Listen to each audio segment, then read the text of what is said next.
I'm Scott Allen Miller. On today's special entry, I had one of my viewers ask the question, would I recommend retiring in Nicaragua? Now, I have to preface this. You have to remember that I've lived in Nicaragua previously. I live here now. I've been living here for more than a year. I am an investor here. I am committed here with my family, my dogs. I have lots of friends here, so I may be just a little bit biased. I have already made the decision long ago that this is the location where I plan to live and retire now that I have moved away. And I've lived in 8 countries. I did not choose this frivolously, so I may be just a little bit skewed in my recommendations, but I have some good points to bring up, and I'm gonna cover them now. So let's go. I think my input's valuable, but just keep in mind, I am a little bit in favor of Nicaragua in general. All right. I have to do the recording over multiple days, so excuse the costume changes in the middle. I think the biggest factors when it comes to retirement in Nicaragua really come down, after the ones we mentioned, the subsequent factors really come down to what it is you're looking for from your retirement. One of the best things about Nicaragua is for people who love the ocean and the sea, we have an incredible amount of Pacific waterfront with all kinds of different villages along it, from San Juan del Sur in the south, which is full of foreigners and has lots of amenities. It's a bit more expensive, but you can get by speaking English without a problem. You can go to different restaurants, you know, every night. There's a ton of other people who are also retired that you can hang out with, and that is a really important community option down south. And then as you move north, there are beaches that are less retired people, but still foreigners. There are beaches that are all locals. There are those that are much cheaper, those that are more expensive, those that are for surfing, those that are for just walking on the beach. Beautiful sunsets. There's so much Pacific waterfront available in Nicaragua that if that's something you're looking for, it's really, really hard to beat. If you look at a map, they're one of the largest Pacific waterfront countries, and it's all warm, so it makes for simply a lot of options because of the physical size of that coastline. But it also has a very large Caribbean coast, and not just a Caribbean coast, but multiple Caribbean islands. So if you're looking for Caribbean living, there are options. It is not as robust of options as you will get in neighboring Honduras or in some of the famous Caribbean locations, but Nicaragua does have Caribbean, both mainland, famous Spanish Main, and islands out in the Caribbean. So water, as far as ocean goes, is very extensive. Some of your best options around. If you like water living, but you don't like the open ocean, Nicaragua also has by far the most lake options of anywhere in the region, including, you know, Mexico and Guatemala. Like, just nobody has as much lake as Nicaragua does, with multiple really large interior lakes with people living on them. Managua has a lake, Granada has a lake, Ometepe is an island in a lake. That's unique. There are multiple locations where you can live on islands in lakes. There's just a lot of waterfront options. So that's not for everybody, but for an awful lot of people looking to retire, those are big deals. For others, Nicaragua does still have the mountains, not anywhere near as extensive as, say, Honduras or Guatemala, or especially not as Mexico, but there are certainly quite a few mountain cities and many mountain villages which have cooler weather and completely different vistas and access to amenities as than you would get, say, down here in the larger cities near to the ocean or in the center of the country where it's just not mountainous. So there's a variety. There's jungles, there are volcanoes, which are not really scary. Like, that sounds like it's a scary thing. They're just beautiful, right? They do smoke. They could go off. Don't live on the side of one, of course, but living within sight of one, we can see, I think a dozen from the city here, and we do not live in fear of them going off. We do worry about there could be an inconvenience that they go off and block a road from ashfall or something, but it's not a, oh no, you know, we're all gonna die kind of fear. It's simply that there's an opportunity for inconvenience should a volcano go off when we need to get somewhere or whatever. Now in Chinandega, a nearby city, it is possible to have, and does happen, that there'll be large ashfall in the city and people will need to leave the city while they clean up because the air quality drops. But again, you have lots of time to leave. It is not a scary thing. It is a much more dramatic inconvenience. If you're looking for a country where you can get away, Nicaragua really does have a lot. It is a very sparsely populated country. It has a lot of land area with a moderate number of people. There are more than 6 million people in the country, but the country is bigger than the state of New York. So even in New York, which has over 20 million people, you have the really big cities and you still have large wilderness areas. Nicaragua has a fraction of those people with the same area. So you can just imagine how much empty space there is available. If you want something like a farm or a forest home or a small village, just all those things are available. And as a retiree or any foreigner of any type, you have the ability to live and own property pretty much anywhere in the country. There are a few very limited spaces right on borders that require permission of the government to be right against the border, but very few people want to live directly against a foreign border. It's generally inconvenient. And the borders here are Costa Rica in the south and Honduras in the north.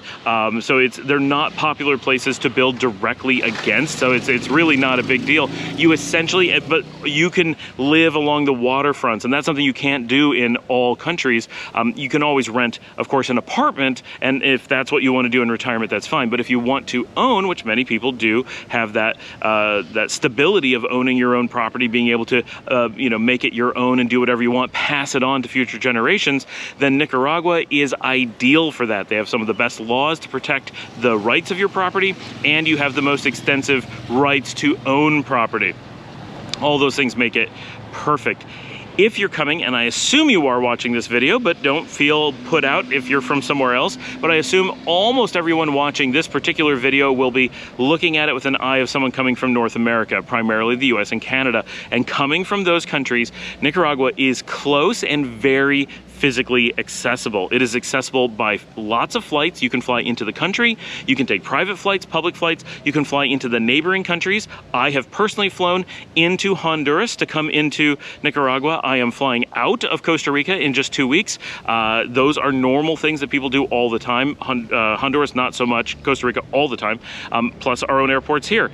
You also have overland connections from all those same places. If you want to travel even all the way to Canada from Nicaragua, we know people who do this by car, in buses, in camper vans. You have lots and lots of options. So whatever you want to do to get here, it's not like an island where you're stuck flying in or you have to take a cruise ship. It's not like Europe where you have to do an long, intercontinental flight. Those things don't exist if you're coming from North America. It is very nearby. And if you're coming from the southern United States, flights can be as little as 2 hours, and much of the southern US just 3 hours. That's very close, and it's the same time zone as Utah and Arizona and that area, mountain time.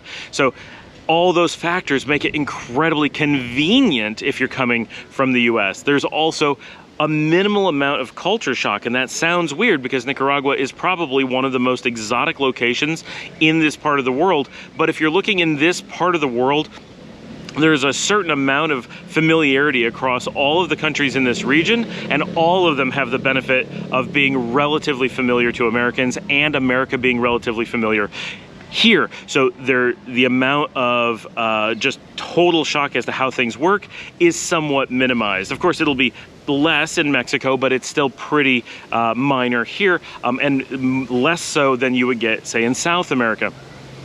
So all those factors, it becomes very convenient. Now there are negatives, and just again, it all comes down to what you're looking for from your retirement. If being able to live in small communities or mixing in with the locals, or you want to live in foreign-built complexes, all those things are available in Nicaragua. What is not available is really big city living like you would get in a Panama or Guatemala City, or especially not a Mexico City or Bogota or Medellin. All of those things are unique, and if you want to get those experiences from here, you need to get on a plane, get on a bus, and head to one of those locations. Now, they are easy to do, so for us, we do enjoy those things. So hopping a flight to Mexico City or Panama City is a direct flight, not very expensive, and does not take long at all. I believe a flight to Mexico City is just under 2 hours, and Panama City is about an hour and a half. So that's, and often under $100. So if you feel the need to be somewhere with a subway, somewhere like an actual metro system, someplace with trains and huge famous museums and giant concerts, you can do that, but you do have to make an effort to go to them. You will not just find it here in the country. Managua, being the largest city, does have a number of amenities. You can shop at a Walmart, you can shop at a Costco, you can get most of the things you have in the United States, but shopping is definitely something you will give up. And that's probably, for most people, not for me, I actually prefer it, but for many people, the shopping is the biggest negative here in Nicaragua. The ability to shop for goods is highly curtailed. If you want something special, for example, I love my Olympus cameras. They do not sell Olympus in this country. Olympus does not have a dealer. There is no camera shop. Nobody has them. There's no store anywhere in the country where I could go to buy one. Am I allowed to import it myself? Of course I am. I can send it through Nicabox. It's only going to cost me a few more dollars than if I bought it in the United States. What I end up actually doing is buying it in the United States at arm's length, having it put in a shipping box, just a box, and sent down to me. So I pay for that little bit extra, and there's a 2 or 3 week lag before it arrives. None of that's a big deal. You get used to that, and you actually can start to appreciate the fact that you can't just walk into a store and spend all your money. You have to be thoughtful. You have to stop and say, wait, I mean to go buy this thing. I intend to spend my money in this way, and I'll wait a little bit for it.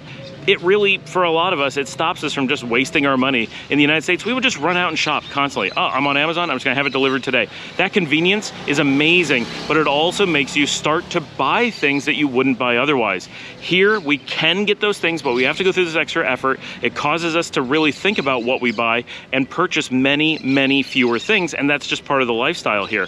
So for some people, not many, that's gonna be an actual positive, if you're like me. For most people, it's a negative, but it's only a negative in the you cannot do the instantaneous shopping that you could do in the United States.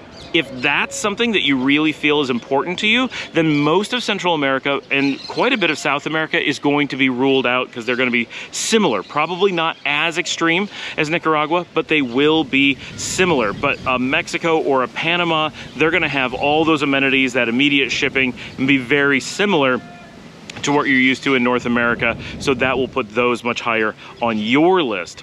In general, I think the simple thing is Nicaragua is an excellent retirement choice. It should be at the very top of anybody's short list who is looking at Latin America in any capacity. If you're coming from the United States and you want your money to go farther, you want to have the safety, you want to have the comfort, you want to have great options and have people be super jealous of you and be like, why couldn't I retire like that?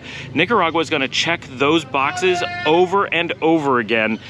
But it's not right for everybody. There are lots of great places to retire. There's lots of places that I would love to explore and spend more time and see what they have to offer. And I recommend that you look into many and maybe take trips and visit and get a feel for, you know, nothing at the end of the day is going to be as important as how you feel about a place.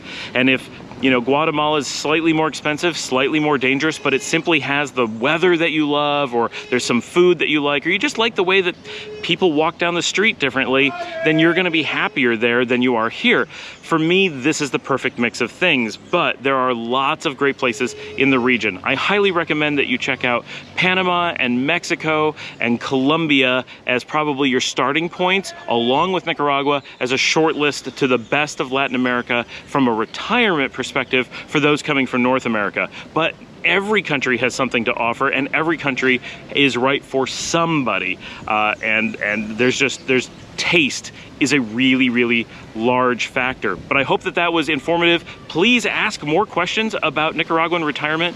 If you give me specifics, I would love to answer, dig into, you know, is there a city of this size? Is there this kind of weather? Can I do these kinds of activities? Let me know. I will get back to you with information on all of those things. Thanks for joining me here in León, Nicaragua. I'm Scott Allen Miller. Please remember to like, subscribe, and share on social media. I'll see you tomorrow.